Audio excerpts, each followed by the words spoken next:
Madrid have ended up winning their last pre-season game against WSG Tirol. I think that's how you say it. I have no clue how you say their name. 4-0 thanks to goals from Eder Militao, Kylian Mbappe and Rodrygo. And I want to talk about a few things I saw that might be a little bit of a hint as to how Real Madrid will begin their La Liga campaign in just about a week's time. Let's start with the formation.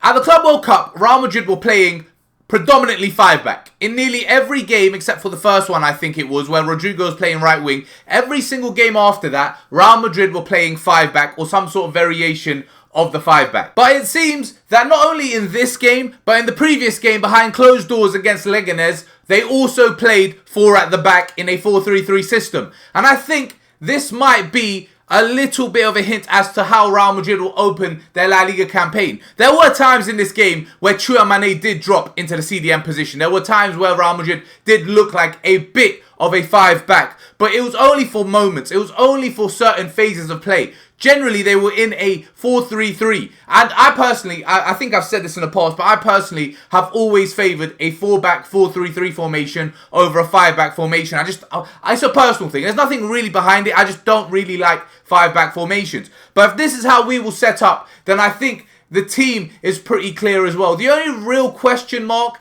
is who plays right wing, because Fede Valverde was unavailable today. When he does come back, will he be occupying that right wing, a more advanced forward role, or will it be still Brahim Diaz and one of the midfielders will change? That is the only real question mark. The rest of the team, I think it's pretty clear. This is pretty much what we're going to see in the opening game against Osasuna in La Liga at the Santiago Bernabeu. The back four, Eder Militao looks like he is back. He scored a phenomenal goal against Leganés. The only clip of the game we saw a few days ago, and he also scored a great header today. And not just his goals, but on the ball, what he provides, his passing ability, his ball playing ability is just fantastic. The fact that Real Madrid finally, after so long, have 2 ball playing centre backs and 2 offensive fullbacks that can drive forward and contribute to the attack. It has been so long. It has actually been so long, I actually finally recognise my team again. Besides Militao, another standout performer was Arda Guler. Arda was phenomenal. This guy was everywhere. He was dictating play. He was linking the midfield and attack.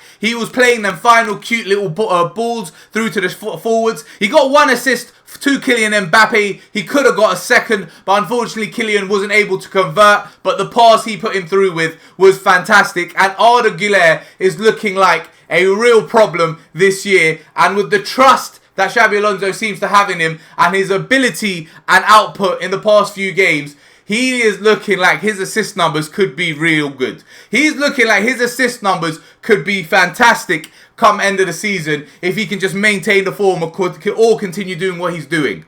But the real standout performer of this game was Kylian Mbappe. Mbappe was phenomenal. The guy got 2 goals and an assist to Rodrygo, who we'll come to in a second, but he was phenomenal. I actually thought I was seeing the Kylian Mbappe of old. I actually fully thought I was seeing Kylian Mbappe from PSG and from the Champions League and from the French national team 3 years ago. All those years ago when we Madridistas were just looking at this guy and thinking, when he eventually comes, it is going to be a movie, because he is a baller and he was phenomenal today. I mean, it wasn't just what he done on the ball as well. I can't believe I'm saying this, but Xabi Alonso got the team playing, got the team running.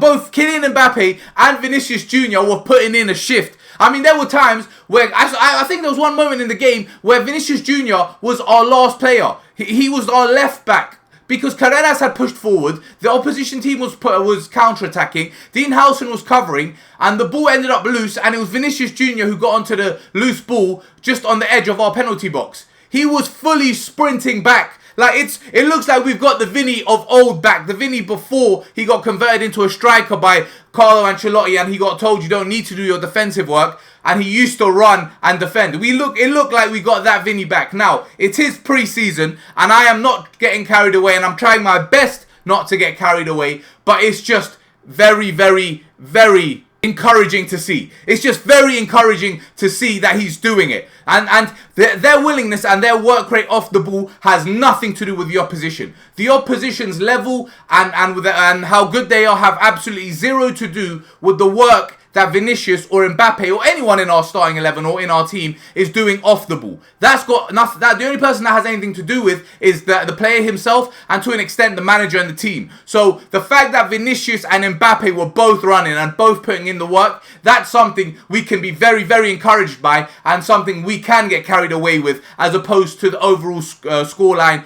and what they did on the ball. Moving on to the final thing I want to talk about, Rodrygo Goes. I could rip my shirt. I'm so upset.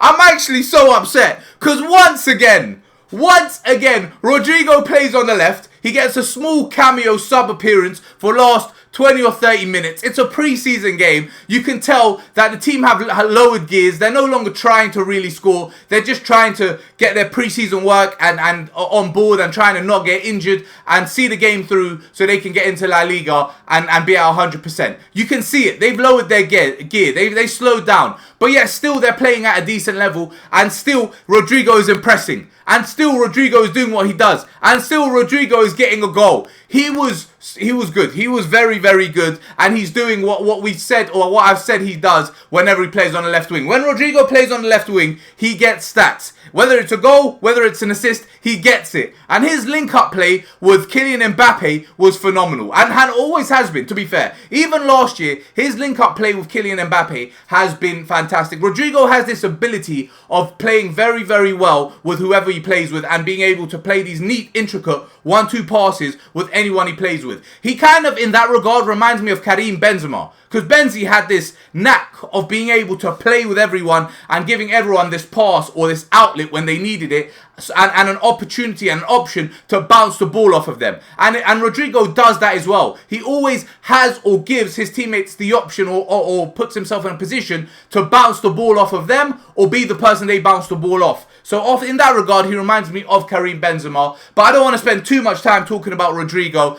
It's just, once again, he's on the score sheet, and I really hope, as much as Manchester City and as much as Pep Guardiola are pushing, and they love this guy and they want him, I'm just hoping that his love for Real Madrid will be bigger than all of that, and it will be the deciding factor in his decision, and he does end up staying, because we need him. Anyway, going back to the game, it was a very, very encouraging performance. Like I said, we saw everything we wanted to see. We got a little bit of an idea of the tactics Xabi Alonso was using. We got a little bit of an idea of the team he might set up with. And we got to see that players are willing to do what Xabi Alonso wants. Xabi Alonso wants his players running. Xabi Alonso wants his players working off the ball. And we definitely saw that. I don't know what he's been saying to Mbappe and Vinicius, and what he's been whispering in their ear, but it seems to be getting through, because I saw work rate and defensive contributions from those two that I saw not once last year in comparison. So it was all fantastic, and all the right sides and all the things you want to be seeing. But again, it's only pre-season, so let's not get too carried away,